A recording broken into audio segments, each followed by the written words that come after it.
मौलाना ने कहा ना मुफ्ती अहमद साहब ने कि नफरतों के बीज बोए जा रहे हैं। अरे मैं तो हिंदू भाइयों से कहता हूं, अभी आपको मालूम मेरा बयान सिर्फ मस्जिद में नहीं होता। आज से 22 दिन पहले मेरा बयान हिंदुस्तान के बड़े मंदिर मंगल गिरह मंदिर में हुआ, गुजरात में साईं मंदिर में हुआ। समझ रहे आप ये क्यों कह रहा हूं मैं कि हमारा बयान सिर्फ मस्जिद या बाहर भी होता, मंदिर में भी होता।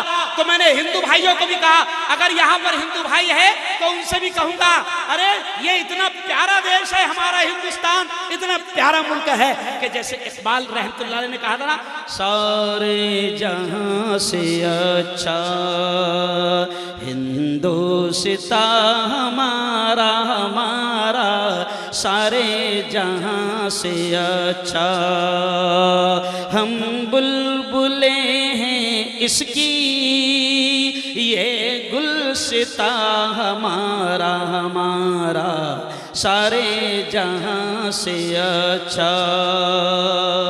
मजहब नहीं सिखाता आपस में बैर रखना, मजहब नहीं सिखाता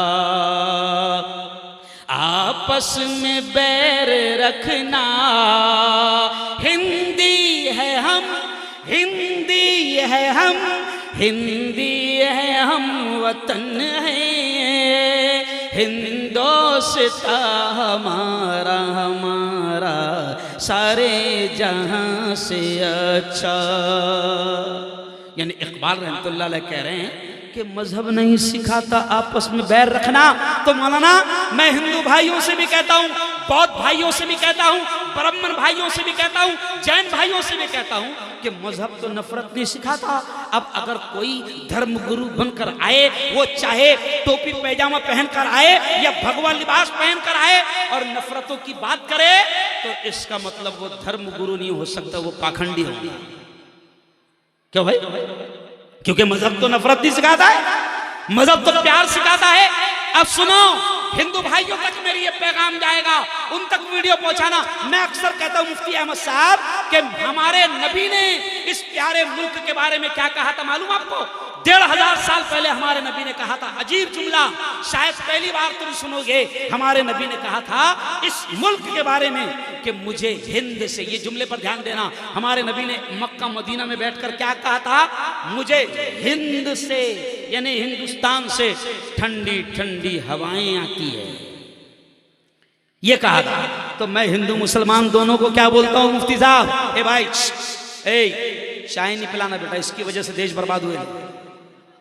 चाय नहीं पिलाना, डिस्टर्ब नहीं करना, बिल्कुल बिल्कुल ले जाओ वापस, मुझे बोलने दे 15 मिनट और।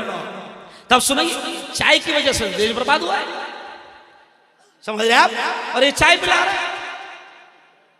तो आप सुन लो आखिरी जुमला कि हिंदुस्तान के बारे में हमारे नबी ने कहा था, 1500 साल पहले कहा था कि मुझे हिंद से ठंडी ठंडी हवाएं आती है। तो मैं हिंदू भाइयों से भी कहता हूं, मुसलमानों से भी कहता हूं कि आओ हम तुम दोनों मिलकर सोचे और देखें कि कौन शैतान है जो मुल्क की ठंडी हवाओं को गर्म कर रहा है।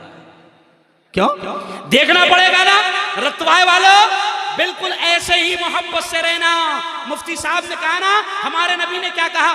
जो जमीन वालों पर रहम करता है, आसमान वाला उस पर रहम करता है। और सुनो सुनो सुनो, आपके पड़ोस में रमेश भी रहता है, प्रकाश भी रहता है, कैलाश भी रहता है, गणेश भी रहता है। रतवाए वालों, नबी की तालीम पर अमल करना।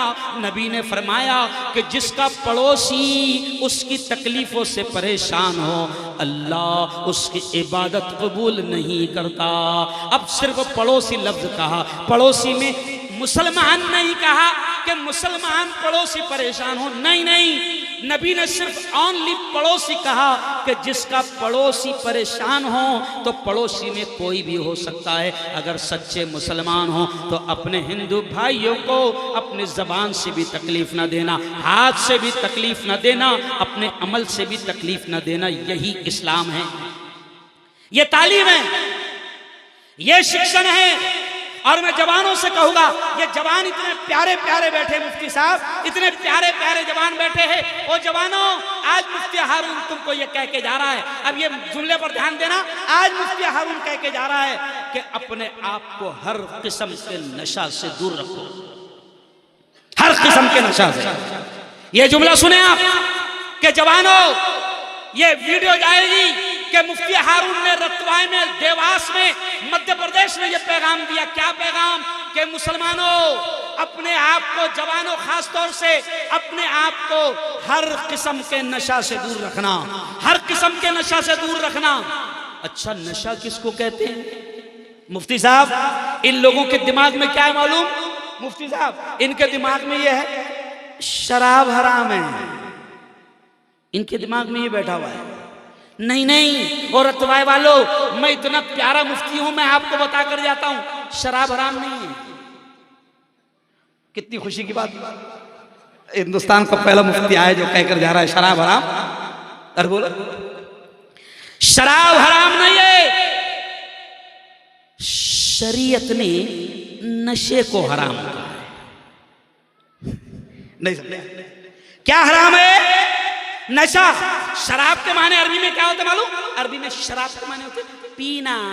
तो पानी भी पीता, चाय भी पीता, थम्सअप भी पीता, कोका कोला भी पीता, क्यों, पेप्सी भी पीता।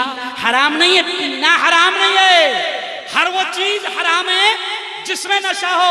अब नशा सुनो सुनो, दिमाग में क्या बैठा है? शराब हराम है, वो जो बोतल में है। और क्या अच्छा बोलते भी मुफ्ती साहब, इतना अच्छा बोलते हैं, नशा शराब में होता तो नाश्ती बोतल।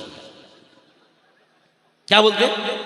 नशा शराब में होता तो नाश्ती बोतल। तो हम कहते बेटा बोतल नहीं नाश्ती, तू नाश्ता। बोतल तो वहीं रहती, नहीं समझा? बोतल कहाँ रहती? वहीं रहती। नाश्ता कौन? तू। नाली में जाता कौन? अरे बोल, तू, है ना? कुत्ते मुत कर जाते किस पर? बोतल पर। अरे बोलो ना, पीने वाले पर। नशा हराम है। और नशा क्या है ये सुनो, दिमाग में बिठा लेना, नशा हराम है। और नशा वो भी है जो बोतल में है, नशा वो भी है जो पुड़ी में है, नशा वो भी है जो गोवा में है, नशा वो भी है जो मानिकचंद में है, नशा वो भी है जो गुटके में है, नशा वो भी है जो सिगरेट में है, नशा वो भी है जो तू पान की दुकान पर जाकर कहता 300 120 डाल। नहीं समझे? अच्छा 300 120 कितने हुए? अरे बोलो ना, 300 120 कितने हुए? तो सीधा सीधा पान वाले को बोल 420 आया, 420 डाल। नशा वो भी है, नशा सिर्फ वो नहीं है जो बोतल में। और सुनो, हुकूमत कितनी मक्कार है ये भी सुन लो। हुकूमत नशे पर जल्दी पाबंदी नहीं लगाती, अंदर अंदर सब चलाती। आपको मालूम है कोरोना आया था, कोरोना 3 साल तक के मस्जिद बंद, मदरसे बंद, मंदिर बंद, कोरोना में सब बंद, काबा बंद, मदीना बंद, सब बंद। और जब 3 साल के बाद धीरे धीरे धीरे जब मुल्क खुल रहा था तो कमाल की बात है मुफ्ती साहब, मंदिर नहीं खुले, हुकूमत ने मंदिर नहीं खोली, पहले मस्जिद नहीं खोली, स्कूल नहीं खोली, कॉलेज नहीं खोली। हुकूमत ने सबसे पहले क्या खोली? शराब खाने। तो बेवड़ों को क्या लगा, अरे यार क्या कदर है हुकूमत की निगाह में, क्या कदर है। तो मैंने उस वक्त कहा था, बेवड़ो तुम्हारी कदर नहीं है। हुकूमत को मालूम है कि 3 साल से जो कारोबार बंद था वो नफा कहां से आएगा? अरे बोलो, बेवड़ों से आएगा, इसलिए शराब खाने बोले। मैं जवानों से कहता हूं, जवानों बोले प्यारे प्यारे जवान हो, लेकिन क्या कर रहे हैं मुफ्ती साहब? अल्हम्दुलिल्लाह ये मेरी कौम के जवान शराब नहीं पी रहे।